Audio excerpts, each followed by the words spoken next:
दिनकरपुर नाम के एक गांव में एक युवक प्रीतम रहता था। वो कुछ सनकी सा था। उसकी सोच अजीब थी और काम भी अनोखे ही करता था।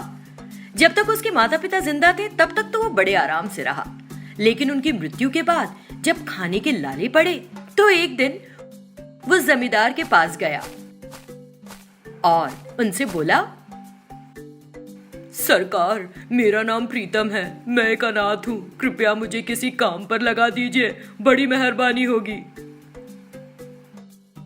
तुम क्या काम कर सकते हो? तब प्रीतम ने जमींदार से कहा, सरकार, मैं आप जो भी काम देंगे कर लूंगा। ठीक है, तुम रोज मेरे घोड़े की मालिश करो, घोड़े की देखभाल का काम संभाल लो। फिर एक दिन प्रीतम घोड़े की मालिश करते करते सोचने लगा, ये घोड़ा उबला हुआ चना खाता है रोज, इसीलिए देखो कैसा कसा हुआ शरीर है, पूरा शरीर सोने जैसा चमकता है, बड़ा भाग्यशाली है ये, काश के मैं होता जमींदार का घोड़ा। तुरंत घोड़े ने चने खाना बंद कर दिया और बोला, क्या तुम घोड़ा बनना चाहते हो? यूं ही कह रहे हो या सच में बनना है एक घोड़ा? घोड़े को इस तरह बात करते देख प्रीतम को बड़ा आश्चर्य हुआ। सच कह रहा हूँ, तुम्हें देखने से मुझे पता चला कि घोड़े का जीवन कितना आरामदायक होता है। अच्छा, तो फिर मैं जैसा कहूँ वैसा करो, मेरे दोनों कान पकड़ लो, तुम एक घोड़ा बन जाओगे। प्रीतम ने तुरंत घोड़े के कान पकड़ लिए और अगले ही पल वो एक घोड़े में बदल गया। तभी उस घोड़े से एक चुड़ैल निकली और बोली, मुझे कितने लंबे समय के बाद राहत मिली है, मैं भी तुम्हारी तरह ही उबले हुए चने खाना चाहती थी और जमींदार के घोड़े के शरीर में घुस गई। तब से ना मैं अंदर रहना चाहती हूँ और न छोड़ पा रही हूँ। अब तुम इसके अंदर हो, सभी सुखों का आनंद लेना।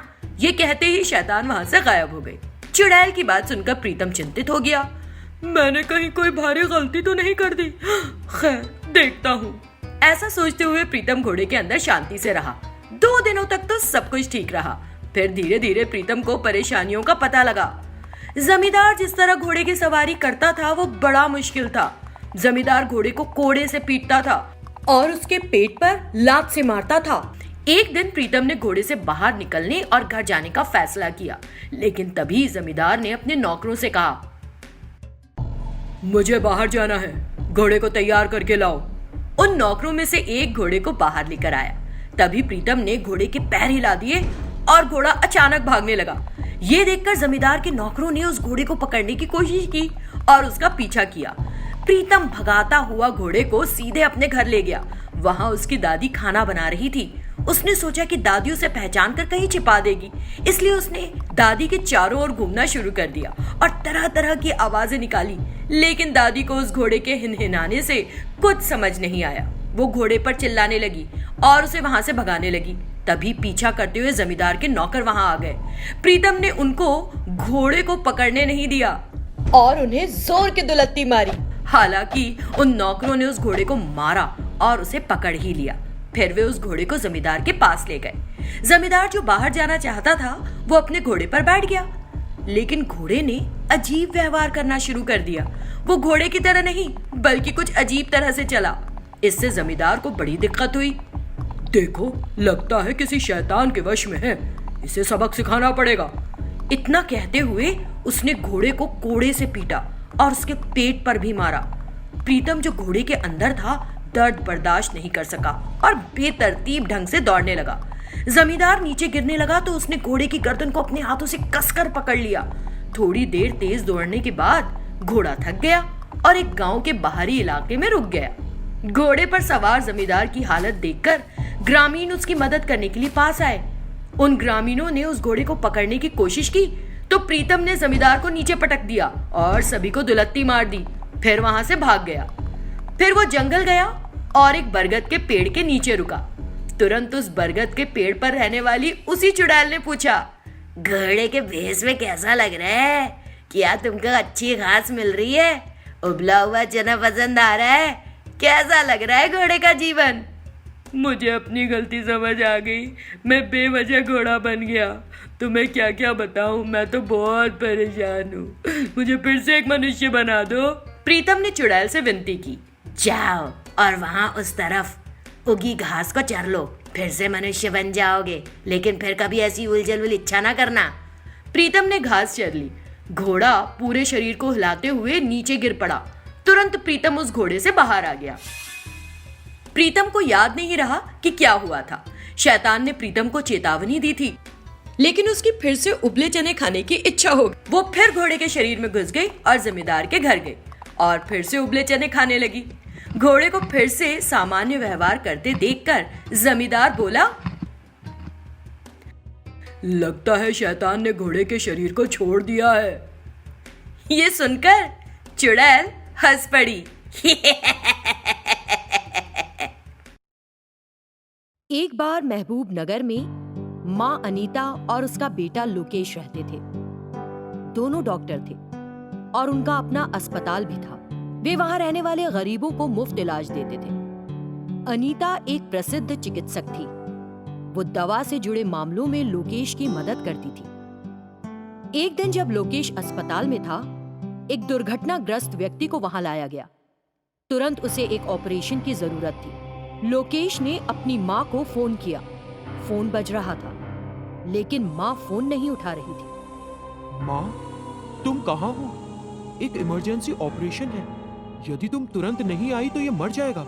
लोकेश को फिक्र होने लगी। फिर उसे लगा कि अब वो और इंतजार नहीं कर पाएगा और अस्पताल के कर्मचारियों से कहा कि वो उस व्यक्ति को ऑपरेशन थिएटर में ले जाएं। जब लोकेश ऑपरेशन शुरू करने ही जा रहा था, लोकेश ने अनीता को देखा तो रिलैक्स हो गया। लोकेश और उसकी माँ दोनों ने मिलकर ऑपरेशन किया। माँ, तुम कहाँ थी? मैंने कई बार तुमको फोन किया, लेकिन तुमने फोन नहीं उठाया। ये एक इमरजेंसी केस था जिसे मैं आपकी मदद के बिना नहीं कर सकता था। डॉक्टर लोकेश, अब से मेरी मदद के बिना ऑपरेशन करना सीख लो। मैं हमेशा तो नहीं रहूंगी। तुम्हें आत्मनिर्भर होना चाहिए। आज आपको क्या हो गया है? आप इस तरह बातें क्यों कर रही हैं? मैं सच कह रही हूँ लोकेश। वक्त हमेशा एक जैसा नहीं रहता। हम ये नहीं कह सकते कि आगे क्या होगा। दोनों बात कर रहे थे। इसी बीच एक नर्स लोकेश के पास आई। सर, प्लीज आइए, इमरजेंसी केस है। ठीक है, चलो, मैं आ रहा हूँ। माँ, तुम भी चलो मेरे साथ। मैंने अभी अभी आपसे कहा डॉक्टर लोकेश कि आपको आत्मनिर्भर होना चाहिए। ठीक है माँ। और वो वहां से चला गया। बिस्तर पर एक मृत व्यक्ति को देखकर वो दौड़कर वापस गया। माँ, माँ, माँ!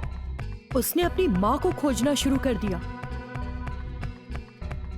फिर उसने मन में सोचा, मेरी माँ जीवित है। वो सिर्फ मेरी माँ की तरह दिख रही है। अगर मेरी माँ मर चुकी है तो वो ऑपरेशन थिएटर में कैसे थी? अब तक वो मेरे साथ कैसे बात कर रही थी? तभी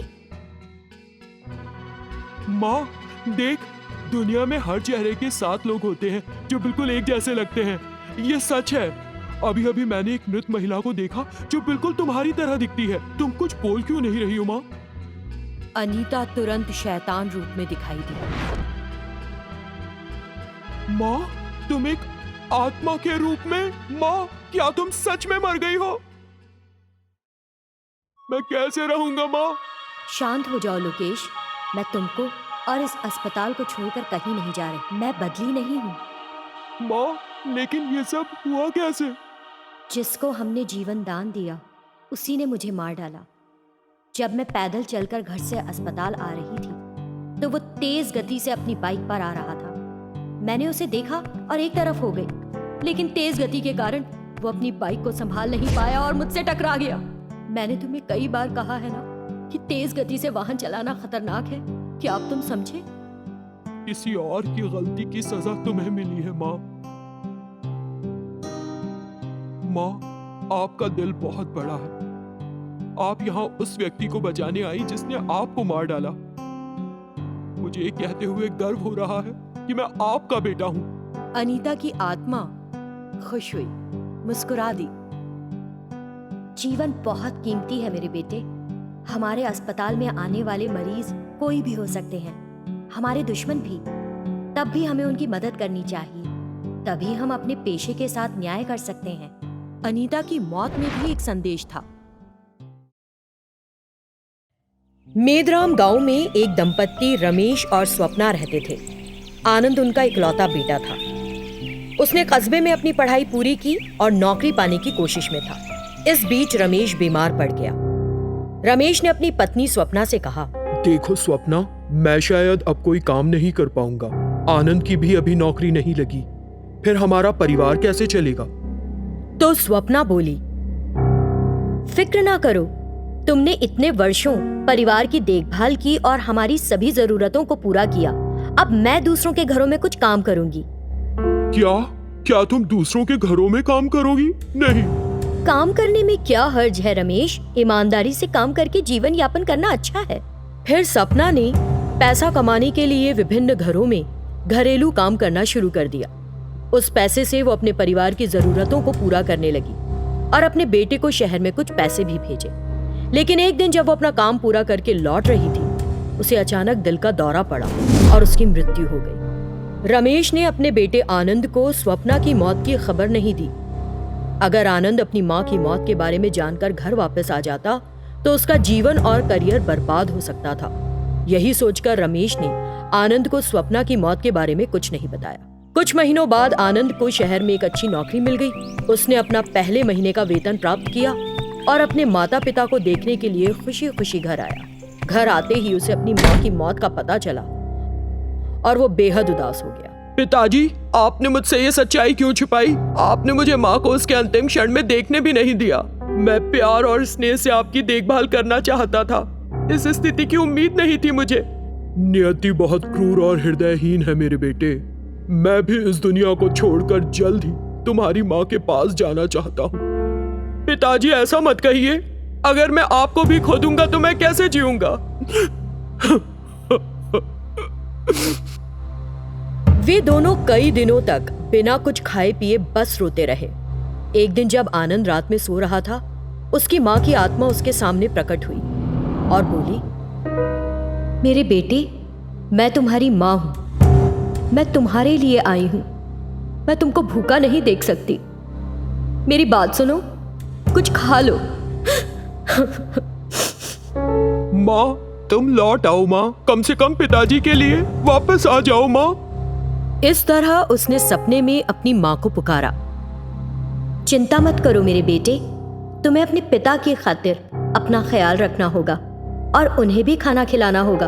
दुर्भाग्य से तुमने मुझे खो दिया, लेकिन अब अपने पिता का ख्याल रखो। अपने पिता को कभी नहीं खोना। मैं उन्हें कभी नहीं खोने दूंगा माँ। माँ। और उसका सपना टूट गया। आनंद ने इधर उधर देखा तो उसे कोई नहीं दिखा, लेकिन उसने एक आवाज सुनी, देखो आनंद, मैं तुम्हारी माँ हूँ। मैं यहाँ हूँ। फिर उसकी माँ एक शैतान के रूप में दिखाई दी। माँ, तुम ऐसी क्यों लग रही हो माँ? एक शैतान के रूप में स्वप्ना बोली, मेरे बेटे, केवल मेरा रूप बदल गया है, लेकिन तुम्हारे लिए मेरा प्यार कभी नहीं बदलेगा। मैं तुम्हारे पिता से पहले तुम्हें देखने आई। याद रखना मैंने तुमसे क्या कहा, ठीक है? इतना कहकर वो गायब हो गई। माँ, मुझे मत छोड़ो, कहीं मत जाओ माँ। आनंद जोर जोर से चिल्लाने लगा। ये सुनकर आनंद के पिता जाग गए और आनंद को पुकारा। तब आनंद ने अपने पिता से सब कुछ बताया। वो तुम्हें बहुत प्यार करती है, इसीलिए उसकी आत्मा तुम्हें दुख में देखकर तुमसे मिलने आई।